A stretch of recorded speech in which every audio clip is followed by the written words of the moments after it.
everybody. Dr. Dawn April Ross of the Thought Word Academy, but today coming to you just as a woman who is trying to get pregnant again.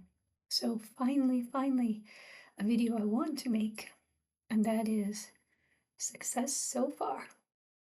This is my 6th attempt after my daughter was born. When she turned 1, I started trying to make her a sibling, and I've had 5 losses until now. So I just wanted to share with you in this video just some of the logistics and give you some of the information about the line progression. And I'm going to make a separate video where I'm going to talk about symptoms. So first of all, when I talk about logistics, this was a 3-day embryo. And so transfer was done, frozen transfer.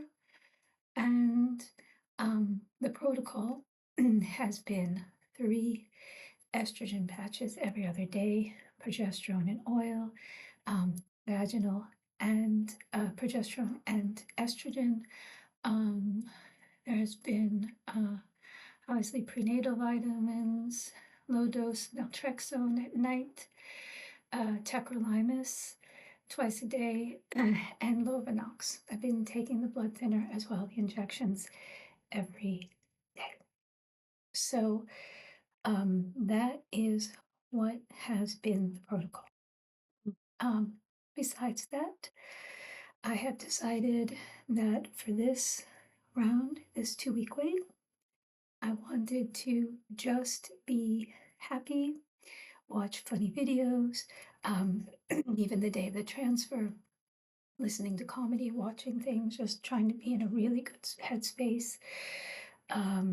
Every night, listening to guided affirmations for pregnancy, doing a lot of fertility yoga for implanting, listening to implanting affirmations at night while I'm sleeping as well. So everything just around really focusing on it, obviously eating well, taking care of myself up until right before the transfer. I was doing a castor oil pack every other day on my belly, right over the uterus, which is just a gauze pad that you get some castor oil, you pour it on there, you put the gauze pad onto your uterus, and then you cover it with a heating pad for about 20 minutes every other day before you start, taking the injections, and then obviously before you start the transfer.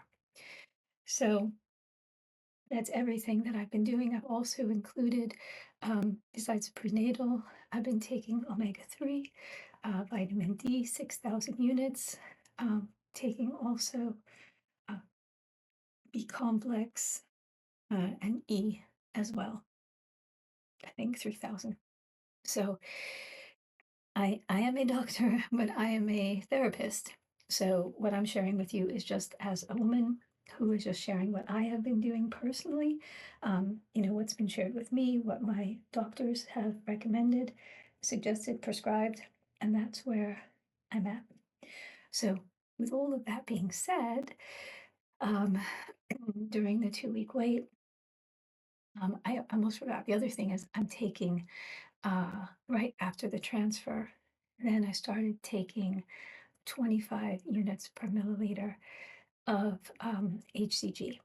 So because I'm taking the HCG shots, when I do the testing, it's going to show that there is a line, right? There's always going to be like a little bit of a line. It's very, very faint, but there's a line, because especially if you use the first response, early response, they're very sensitive. So you're going to see something, but the goal is to basically see it getting darker because then your body's making its own HCG. So without further ado, I want to share with you first the first response. There's a few here. So, so again, it was a 3-day transfer. So 4 days past a 3-day transfer, 7 days past ovulation. Okay, so let's see if we can get this to show up. Line here. Oh, that's so bright. There we go. Okay. So So you can see there's a little bit of a line, right? So that's 7 DPO. And I expect to see a line because of the fact that, again, I'm actually taking HCG. So in the taking of the HCG, you're going to see a line. Okay. So if this is 5 days past, oh gosh. Okay. So here is, see if I can get this to look better. I'm going to cover, there we go, that's better. I cover it. There you can see definitely a line that's showing up there. Then at 7 days past, which would be 10 DPO, you're definitely seeing the line is getting darker. And at 8, which is then 11 DPO, you see line getting darker. And then notice that now some women are like this. I am. My HCG definitely increases at night. Even if I test, they say first morning urine is the best for me. My nighttime, meaning right before I go to bed, even though I've been eating and drinking, it always comes up darker. So here is 8. This is the evening of 8 days past transfer. So that's 11. So really getting stronger. Here is 9 days past. That's 12. You can definitely see the line is improving. And then again, did it in the night. So here we are, nighttime. Line is way darker. To me, it almost looks like getting close to the test and the control looking the same. Here we are again. This to me, I would say they look the same. 10 in the morning, 10 in the evening. I went through a lot of tests. I think we all do. Right? That to me looks the same. So then here's 11, which is 14 days past ovulation, which was my first beta. So here we have it, to me, looking the same. And if you see, my HCG is 147. So I was praying for anything over 50. So 147 was pretty brilliant. And here you can see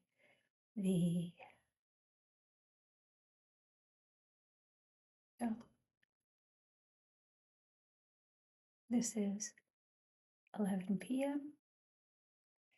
So then here's a day in between. So, after your beta, you have to go back 2 days to make sure that it is, at least almost doubling, right? So I had 147. So I was hoping that the next day I was going to get at least a, something on the order of 300, for it to double. And it's not really every couple days. So, you don't have to freak out if it's not completely doubled. But anyway, yeah, sorry. This is the day. I almost forgot. This is the day. Went back. So that's now 16 days past ovulation. And we got 372. So overachiever. And then, just for fun, 5 days later, I went and took another test because I really wanted to get a dye stealer. Look at that. The test is way darker than the control. And for the heck of it, I did it again the next day, just using them up. And look at that. The test, way darker than control. I mean, I dipped this and within seconds, the test came up. So that is that. So now I'm waiting next week to go for the first ultrasound, which will be the 5-week ultrasound, just hoping to see gestational sac. That's the only thing, and the yolk sac inside. That's the only thing that we're hoping to see. If there's anything beyond that, that's great. That'd be a bonus, but not really necessary. Then the week after that, we'll be hoping for a seeing at least a fetal pole, hopefully hearing a heartbeat. That would be awesome. So now I'm going to show you, if I can, I don't know if it's going to show up in this light. I may have to upload a video instead, but I did the PREGMATE and the WONDFO. No, this light is maybe too much. See if I can turn it away. There we go.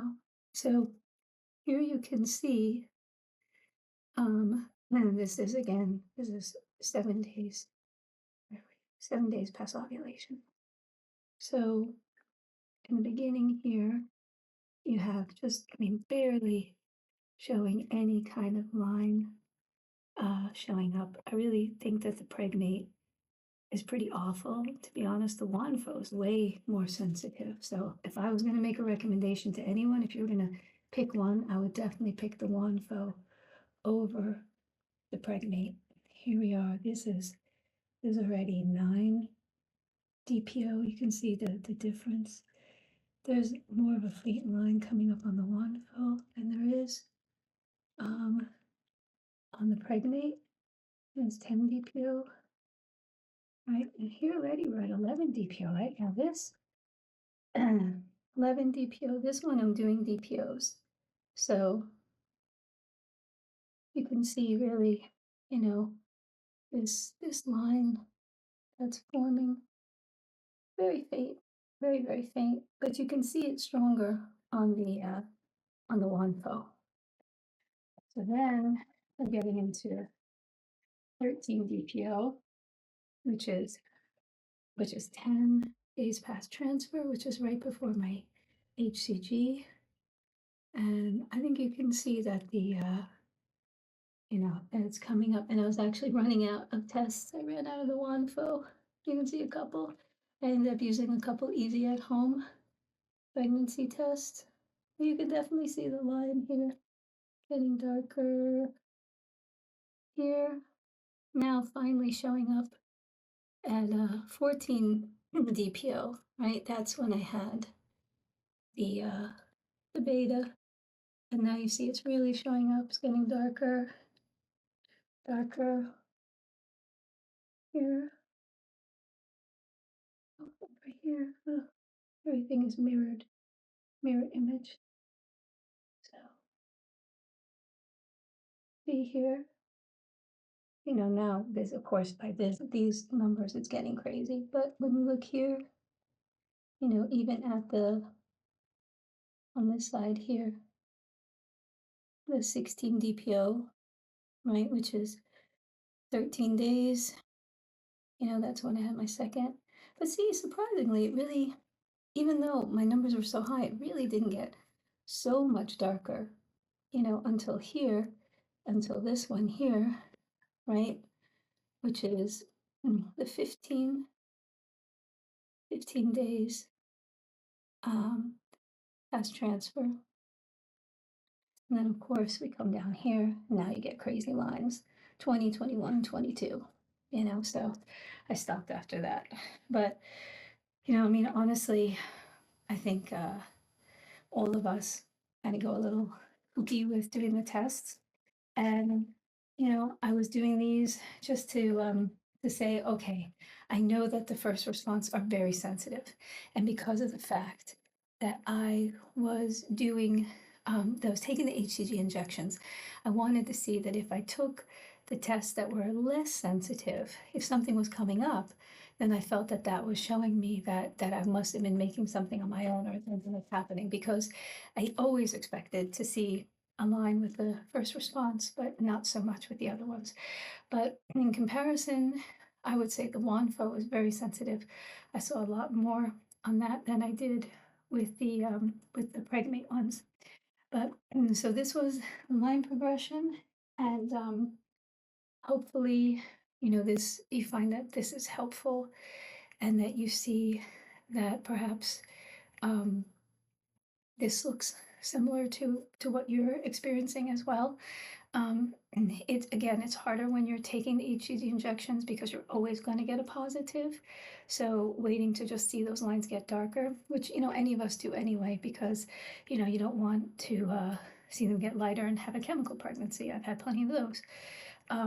So this is where we are right now. So hopefully next week there'll be some more good news. I'm going to make another video where I'm going to talk a little bit about symptoms, and hopefully that'll be helpful too, because I know during my 2-week wait, this is what I spend my time doing, watching 2-week wait videos. So I hope that this has been helpful for any of you out there. Again, I am a metaphysical therapist. I have a PhD in metaphysical counseling, and I've been in private practice for almost 20 years now, and IVF support is one of the things that I do. So if you need somebody to talk to, if you're struggling, if you want to chat with somebody who's a professional who can help give you some tips and some guidance, I'm here for you. You can check me out here. And I do so hope that everyone out there, that your dreams will come true, that you will have those babies that you're dreaming of. And I'm sending you all sticky baby dust. Thank you so much. Take care, be well, and namaste.